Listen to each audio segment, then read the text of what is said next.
So I'm making this live video to talk about this upcoming eclipse, new moon that we have on July 12th in the sign of Gemini. It's a new moon, of course, and it's a partial solar eclipse. So what happens when we have the partial solar eclipse is that the angle of orb is pretty wide from the actual node which eclipses the sun. So I'm bringing this chart up now so you can see this eclipse chart. And you could see that in the eclipse chart, this is actually for July 12th, about 7 p.m. Pacific time. And you could see that the sun is at 2632 of Gemini, Punarvasu Nakshatra, and Rahu is at 1146 of Cancer, which is pretty wide. That's a pretty wide orb. That's, that's like 15 degrees of orb, which is very wide. The next solar eclipse that we have, like a month later, you see the next month, we're going to have this solar eclipse. The sun will be about 25. You see there's another about 14 degrees of separation again from the node. But in between those two things, we have a very exact lunar eclipse. So the lunar eclipse, as you can see, is almost exact. So the lunar eclipse will happen. See, the sun is at 10, moon is at 13. If you back it up, you see this is exactly when we have the lunar eclipse. You can see it's exactly on the node. So you want to see how close the luminary is to the node in order to see how exact it is. So this is kind of an astronomy lesson. As you could see that the July 27th full moon eclipse, lunar eclipse, is exactly like within a degree of the node. Look at the sun is 1039, Rahu is 1146. That's exact. It's not even a degree. It's right on it. And because it's so close,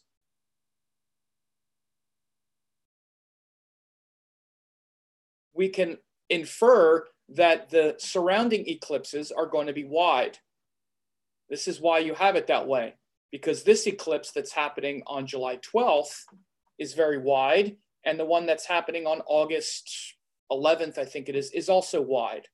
So when the sun and moon line up together, they're far away from Rahu, but then when the moon opposes the sun, they're right on the node. So this is a very intense eclipse. Two partial solar eclipses in Gemini and Cancer. So anyone who has planets in Gemini and Cancer are going to really feel this, this sort of confusing in the kind of spin cycle of the lunar node. That's what the eclipses are. We're sort of, as I say, sort of like in the spin cycle of that. And especially if that's your ascendant, if that's your rising sign, if that's your, like if your moon is there or what have you, it can be quite, as they say, or as we say, quite intense. That's the word we use. Now, for those who want to understand how this relates to you and your chart, I do a member forecast.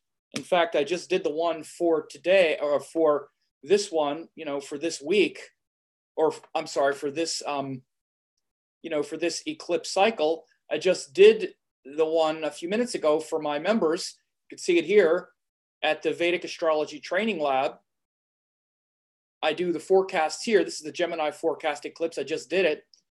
And I talked about it for each of the 12 signs. Again, this is really important because it's how our karmas unfold. It's the true months, the true 12 cycles of the year is when sun and moon come together. Then we're working on that lesson. And then besides that, as you see, there are daily forecasts. This is actually the forecast for today, as I record this on July 10th, a full forecast based on the day, the astrology sign, the nakshatra, the tithi. I do this. This was yesterday's forecast, July 9th. So again, I do this all the time. And so again, if you're interested in having that for your chart so you can understand the upcoming month, by all means, go ahead and click that link that I just put there. So this chart here, again, with this eclipse, is going to be quite powerful for all of us. And it's also happening within the context of Mercury, who you'll see when I run this forward, Mercury is actually going to be in Cancer for until early September. Look at this. These are weeks. This is actually September the 6th.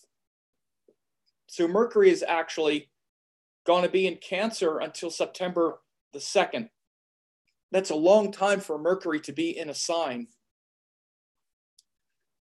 So in addition to having these eclipses and Rahu eclipsing these signs and eclipsing the sign of Cancer,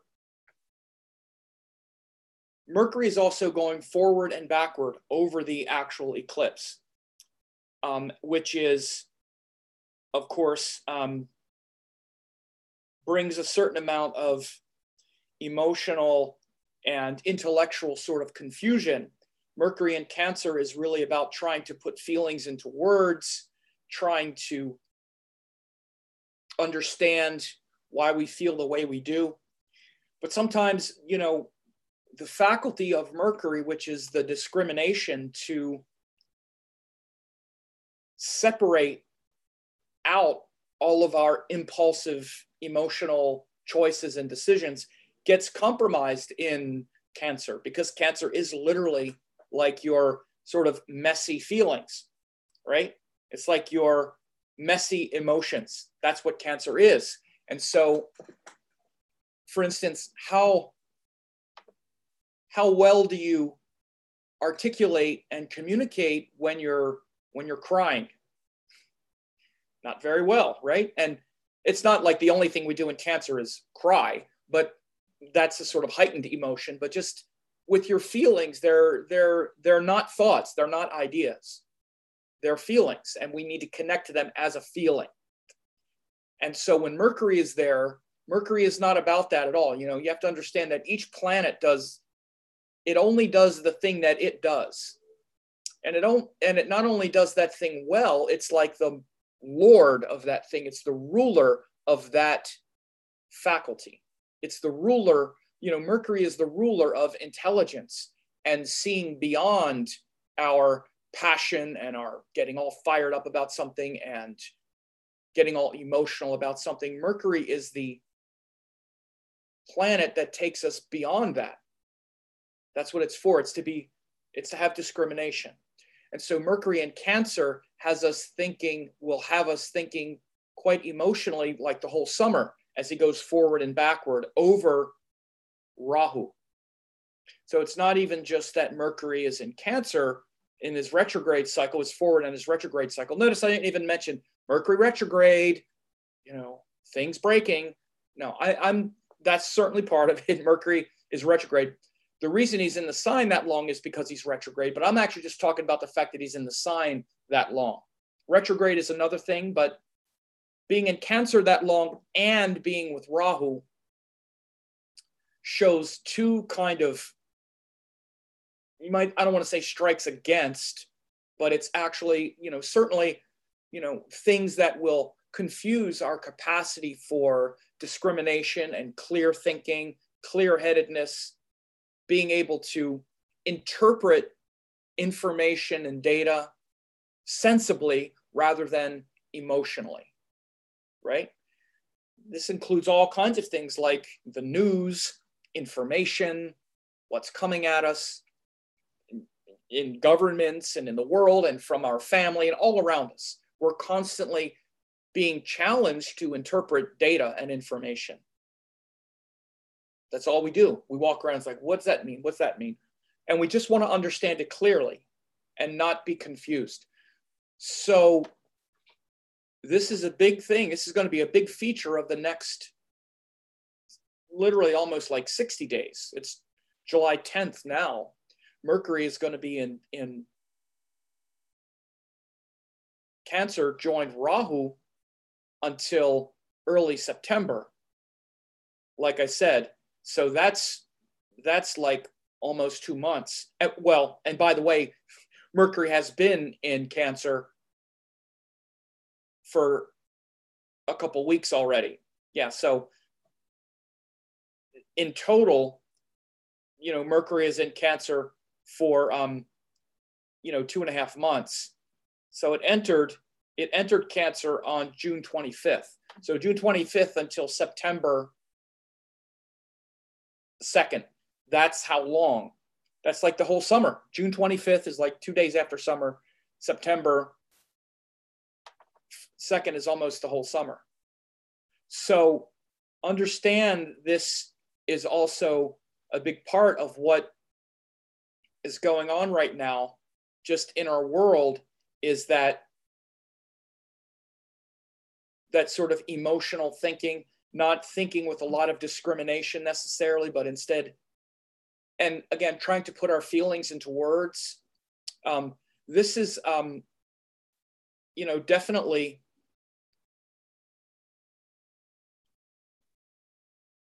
there are certainly advantages to it. It's good for certain types of creativity, especially. I've noticed when Mercury is in water signs, what I've noticed is particularly Scorpio, because Scorpio is very focused because it's ruled by Mars, and also Pisces because it's, quite mystical and metaphysical, but especially, also Cancer, but it's good for creativity, especially things like music or writing or other parts. And when you see other parts of someone's natal chart that brings, focus and intelligence, it can be good for creativity for sure. And in this case, we also have that kind of influence because Mars is opposite. And this retrograde Mars, he's retrograde now, but this Mars in Capricorn is aspecting Mercury. This Mars is aspecting Mercury in Cancer. So I've often seen the influence of Mars on Mercury can bring a lot of discrimination, where we really challenge and question what we think and what we're thinking about, and it can create conflict, often, because Mars Mercury can often be confrontational with language and words. But in a situation where it's in a water sign and Mercury is a little too kind of floaty, Mars gives a certain focus and drive. So it could be a time for a lot of creative output, but we want to be careful during this time, during the summer between now and September, to not get so, to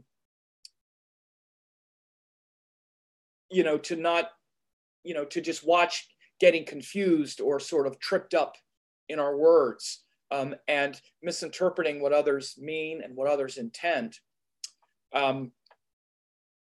So the benefit, of course, as I said, is that sort of outside of the box thinking, perhaps, especially with Rahu there. But again, and I'll say this just because we also live in a world of ideas and politics and propaganda. Notice propaganda and be careful of propaganda. Be careful of those who want to manipulate you through words and through propaganda. and use your discrimination. So this eclipse on Thursday, happens, as I said, around like 7 p.m. I think I said that, didn't I? Yeah, around 7 p.m. Pacific time. That's the exact time for the solar eclipse.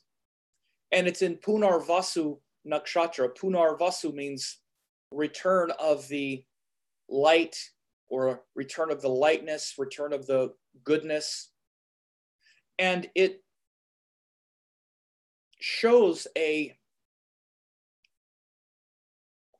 inspiration, like a where the information that we've gathered in the other part of Gemini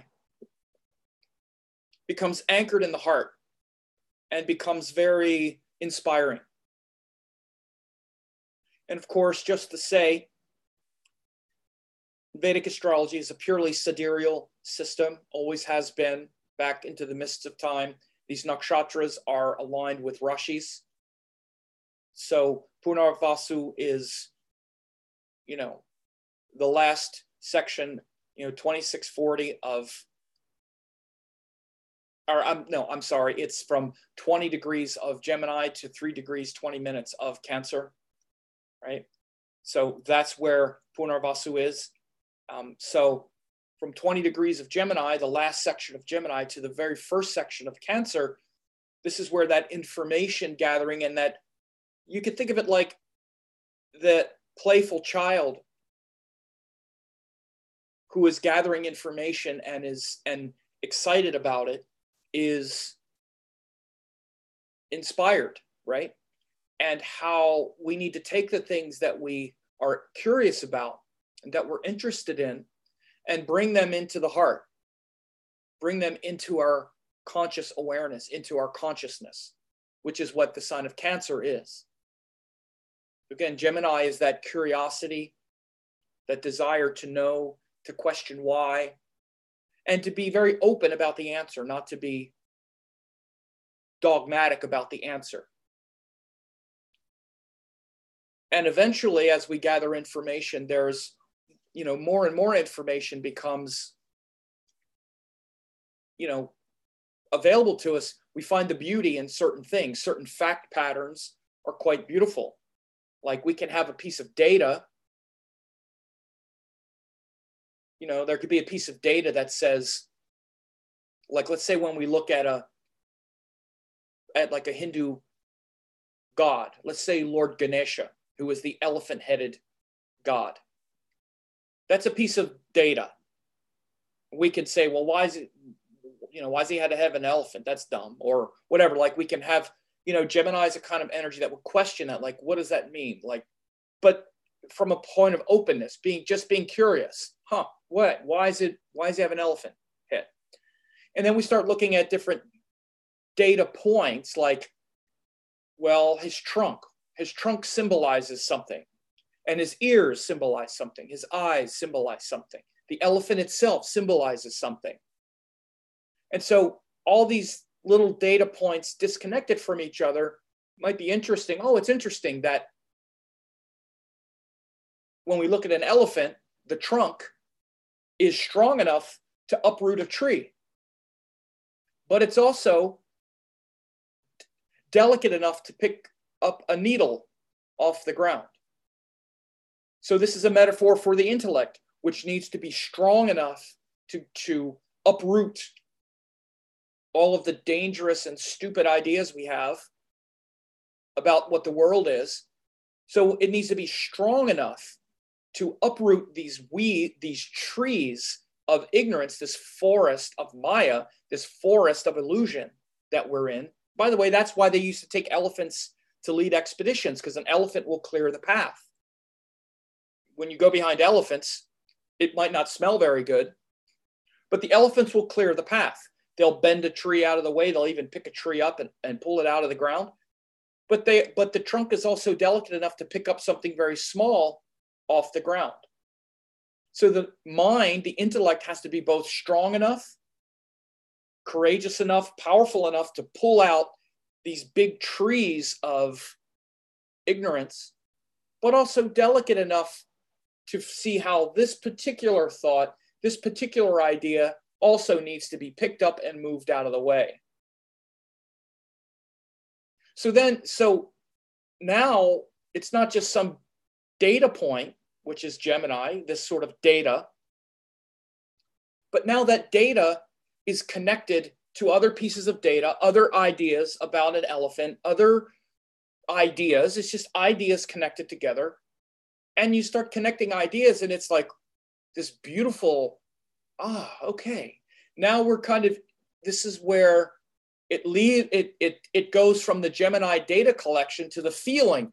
Oh, if that little story I just told you, and that little symbol of Ganesha and all these little data points, if that affected you emotionally, if that made you feel something, well, that's the transition from Gemini to Cancer. See? You want to understand the zodiac this way, right? Because Gemini can just be a bunch of data. It could just be a bunch of information. It's only meaningful when it connects to the heart, connects to something deeper, and then we feel something, and then changes start to happen. But again, we can also just be all feeling. It doesn't mean the feeling is better. It's just another part. But we can just be all feeling with like zero intelligence and zero inquiry and zero understanding. Like, for instance, let's say that you just naturally love Ganesha. Let's just start with the Cancer side. Like, you just naturally love Ganesha. You love elephants. Oh, they're so cute. And it just gives you that feeling. And you don't really question why or know anything about the symbol of Ganesha as an elephant, as that thing that I just told you. You'll benefit from it. It'll benefit you, and it'll bring a certain amount of devotion to just have a certain love for that symbol. But how much is that love and that devotion enhanced by understanding the symbol, by understanding the symbolism, by understanding what that metaphor means? Does that information enhance the devotion? Sure it does.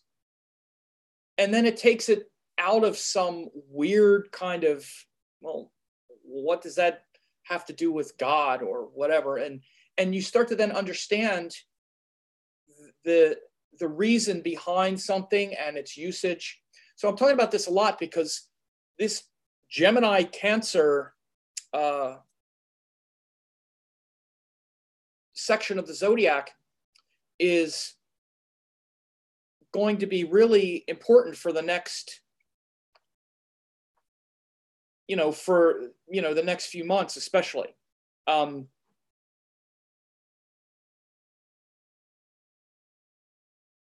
And this, has to do with the transition from information and data becoming, entering the heart. And Punarvasu Nakshatra is literally that section of the sky. The deity is called Aditi, who is the mother of the Adityas. The mother of the Adityas. The Adityas were the incarnations of God that were brought down on earth in order to allow us to manifest a life of joy and beauty, right? So Aditi, who is the mother of the Adityas, is the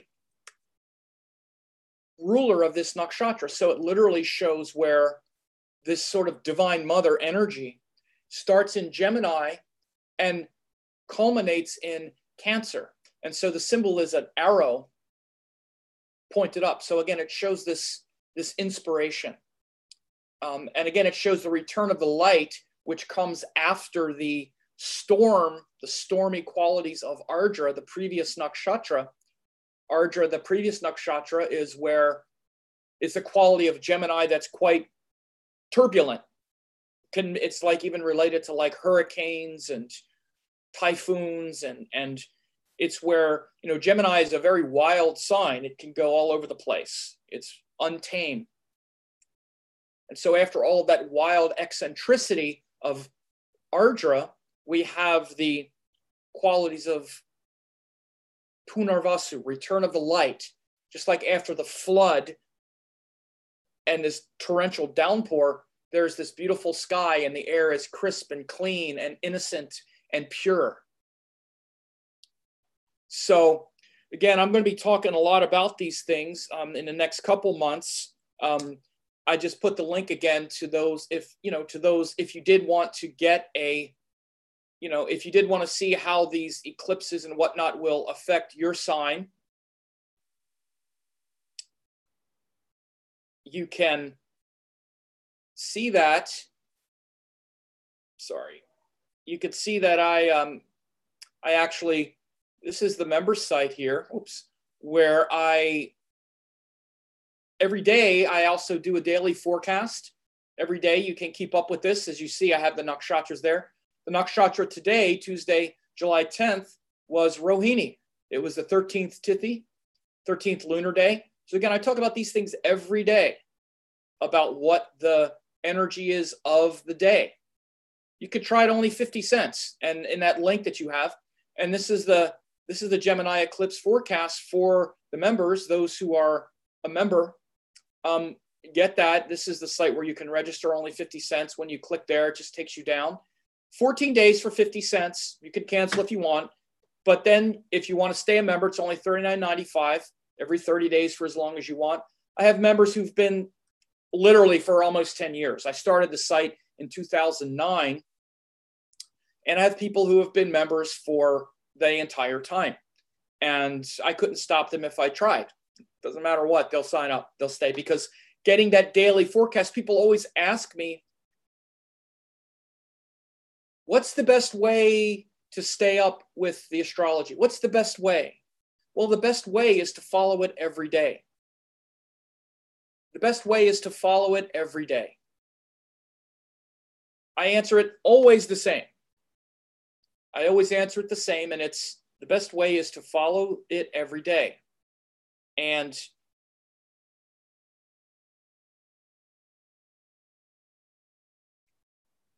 this is the best way to do it. And that's why I started the member site. You know, I started it because I was watching it every day. And then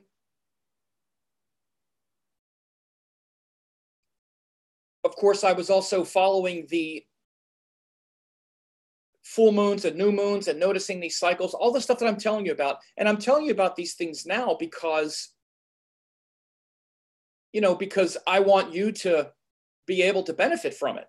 If you want, you don't have to, obviously, but I started to tell people more about this because this is really the best way to learn. And it's also,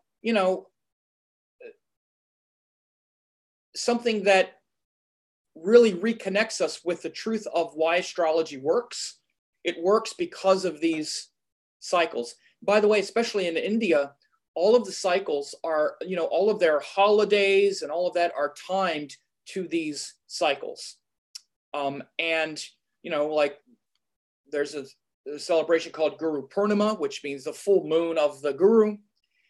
They don't have they don't have Christmas on December 25th kind of thing. They would have the Divine Mother celebration is the first lunar day of a certain month. Diwali is the first lunar day of a certain month, which totally has to do with these sun moon alignments and the lunar days, the tithis. Ganesh Chaturthi is a holiday where we celebrate Lord Ganesha. It's called Ganesh Chaturthi, which is fourth lunar day, right? Krishna Amavasya is the new moon of Lord Krishna.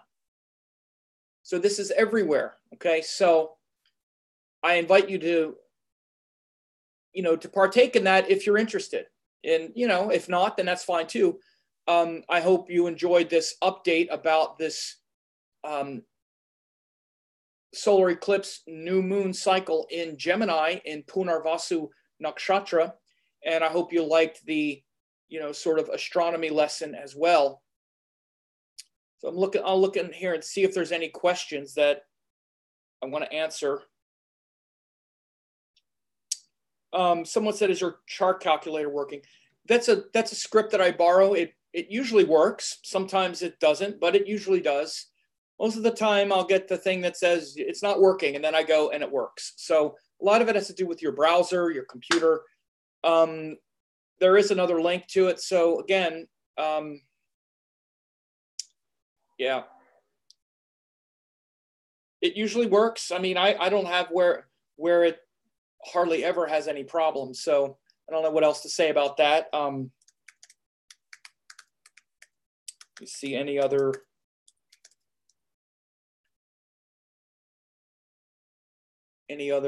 questions here?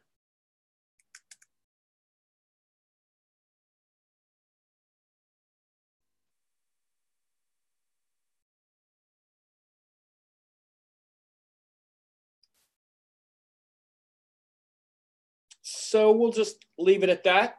And I hope that you enjoyed this. And we'll leave it at that.